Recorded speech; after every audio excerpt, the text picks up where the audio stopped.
ప్రస్తుతం మనతో పాటు ఎమ్మెల్సీ మల్క కొమరయ్య గారు ఉన్నారు. ఆయనతో మాట్లాడే ప్రయత్నం చేద్దాం. ఏదైతే మున్సిపల్ ఎన్నికల తర్వాత కౌంటింగ్ కూడా పూర్తయిన తర్వాత మీకు కొంచెం కనిపిస్తుంది కార్పొరేషన్లో కరీంనగర్, నిజామాబాద్లో ఈ యొక్క హంగులో ఉన్నప్పటికీ కూడా ఈ యొక్క మున్సిపాలిటీస్లో మాత్రం డౌన్ అయిపోయినట్టుంది కాబట్టి బీజేపీ. సో దీన్ని ఏ విధంగా చూస్తున్నారు ఈ ఎన్నికలు మొత్తం?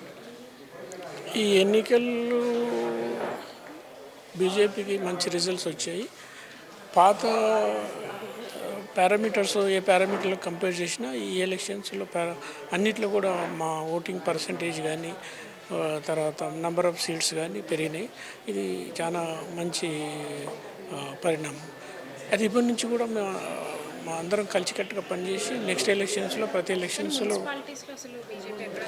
బీజేపీ ఓట్ పర్సంటేజ్ వచ్చింది, బట్ నంబర్లో రాలేదు. అదే చెప్తున్నారు. ఇప్పుడు బీఆర్ఎస్కు 15% ఓటింగ్ వచ్చినా వాళ్ళ నంబర్స్ ఎక్కువ వచ్చాయి, బట్ మాకు 25% వచ్చిన నెంబర్ తక్కువ వచ్చింది. కాబట్టి అదేంటంటే ప్రతి దగ్గర మేము ఓటింగ్ పర్సంటేజ్ పెంచుకున్నాము, బట్ ఆ రిజల్ట్ దగ్గర కొన్ని దగ్గర 100 ఓట్లు 50 ఓట్లు అట్లా దాంతో మేము గెలవలేకపోయాము. కాబట్టి నెక్స్ట్ ఎలక్షన్స్లో ఆ పర్సంటేజ్ ఇంక్రీజ్ చేసుకొని మేము గెలిచడానికి ప్రయత్నం చేస్తాం, గెలుస్తాం కూడా. రీజన్ ఏమనుకున్నారు మున్సిపాలిటీస్లో బీజేపీ లేకపోవడానికి?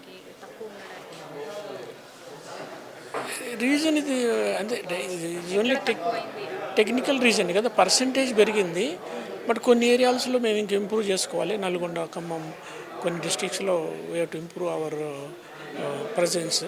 దానికి ఇప్పటి నుంచి మేము ప్లాన్ వర్కౌట్ చేసుకొని పనిచేసి అన్ని డిస్ట్రిక్ట్లో కూడా బీజేపీని గెలిపించే ప్రయత్నం చేస్తాం.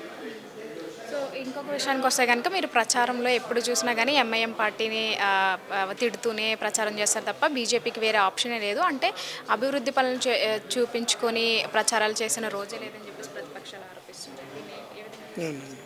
బీజేపీ ఎప్పుడు డెవలప్మెంట్ మీదే మాట్లాడుతుంది. మేము ఏ మీటింగ్స్ పోయినా మేము డెవలప్మెంటు, మా మోడీ గారు చేసిన, ప్రైమ్ మినిస్టర్ గారు డెవలప్ చేసిన ఆ డెవలప్మెంటే మేము ప్రచారం చేస్తాం. ఎప్పుడు కూడా ఎంఐఎం వాళ్ళు మాట్లాడితే దానికి అగెనిస్ట్గా కౌంటర్ స్టేట్మెంట్ ఇస్తాం, కానీ మేము ఎప్పుడు కూడా ఎంఐఎం టార్గెట్ చేసేది అట్లే ఉండదు. కాబట్టి మా BJP agenda is growth and for the Viksit Bharat 2047లో మనం వరల్డ్ నెంబర్ 1 కావాలనే ప్రయత్నం విధంగానే మనం ఇప్పటి నుంచి అన్ని డిస్ట్రిక్ట్స్ మన స్టేట్స్ డెవలప్ చేయాలనేది plan, government of India plan. ఆ మార్గంలోనే మేము నడుస్తాం. Only development is our agenda. So మీరు ఇప్పటివరకు కూడా సెంట్రల్ నుంచి ఎంతవరకు కూడా తెలంగాణకి ఫండ్స్ తీసుకొచ్చారు? మెయిన్గా ప్రధానంగా ఈ కరీంనగర్, నిజామాబాద్కి ఎంతవరకు తీసుకొచ్చారు? అక్కడ విన్ అవుతున్నారు. కరీంనగర్ డిస్ట్రిక్ట్ 1400 crores, టౌన్కు ఓన్లీ టౌన్కే 1400 crores వచ్చాయి. అన్ని టౌన్స్ కూడా డబ్బులు గవర్నమెంట్ ఆఫ్ ఇండియా ఫండ్స్ వస్తున్నాయి. అన్ఫార్చునేట్గా ఎక్కడైతే స్టేట్ గవర్నమెంట్ వేయాల్సిన మ్యాచింగ్ ఫండ్ వాళ్ళు ఇవ్వలేకపోతారు, అక్కడ గవర్నమెంట్ ఆఫ్ ఇండియా ఫండ్ రాకపోతుంది. అదేవిధంగా చూస్తే ఇప్పుడు మన స్టేట్ బడ్జెట్లో కూడా మనకు మన ట్రైన్స్లలో ఫాస్ట్ స్పీడ్ ట్రైన్స్ అన్నీ కూడా అన్నీ Hyderabad to Chennai, Hyderabad to Bengaluru, Hyderabad to Bombay via Poona, ఆ విధంగా ఈవెన్ రైల్వేస్లో కానీ, ఎయిర్ నెట్వర్క్లో కానీ, రోడ్స్లో కానీ మనకి మ్యాక్సిమం గ్రోత్ మనకు తెలంగాణకి తీసుకొచ్చాం. కాబట్టి రైల్ కోచ్ ఫ్యాక్టరీ వస్తుంది, తర్వాత అన్ని రైల్వే స్టేషన్స్ కూడా ఇంప్రూవ్ అవుతున్నాయి. ఇక్కడ గవర్నమెంట్ ఆఫ్ ఇండియా స్కీమ్స్ కిందనే తెలంగాణ డెవలప్ అవుతుంది మ్యాక్సిమం. సో ఇంత ఆదరణ చూపించారు ఈ రెండు నియోజకవర్గాల్లో కూడా మంచిగా మీకు కాబట్టి కార్పొరేషన్స్లో. సో వాళ్ళకి మీరు ఫ్యూచర్ కార్యాచరణ ఏ విధంగా ఉండబోతుంది? వాళ్ళకి ఎలాంటి స్కీమ్స్ తీసుకోబోతున్నారు? అంటే ఎక్కడైతే కార్పొరేషన్ చైర్మన్గా మేయర్గా గెలుస్తున్నామో అక్కడ గవర్నమెంట్ ఆఫ్ ఇండియాకి వెళ్ళి ఫండ్స్ తీసుకొచ్చి ఇంకా ఫర్దర్ డెవలప్మెంట్ చేసే ప్రయత్నం చేసి ఇంకా ఇంప్రూవ్ చేసే ప్రయత్నం చేస్తాం. తర్వాత మీరు ప్రచారాల్లో అన్నారు కాంగ్రెస్ పార్టీకి మీరే ప్రతిపక్షంగా నిలుస్తామని చెప్పేసి, కానీ ఇటు బీఆర్ఎస్ రావడం జరిగింది. సో మీరు ఎప్పటికీ ఇటు బీఆర్ఎస్కేనా, అంటే ఎప్పటికి ప్రతిపక్షంలోకి వస్తారు? దేన్ని ప్రతిపక్షంగా చూస్తారు? మేము ఆల్రెడీ ప్రతిపక్షాల్లో ఉన్నాము. ఆల్రెడీ ఇప్పుడు 15 ఇంతకుముందు పర్సంటేజ్ కన్నా ఇప్పుడు 25 వచ్చాం. కాబట్టి మేమే ప్రతిపక్షంలో ఉన్నట్టు కదా. బీఆర్ఎస్ 15% వచ్చింది, అంటే వాళ్ళు తగ్గిపోయి మేము పెరిగాము. అది కాబట్టి మేమే ఆల్టర్నేటివ్ టు కాంగ్రెస్.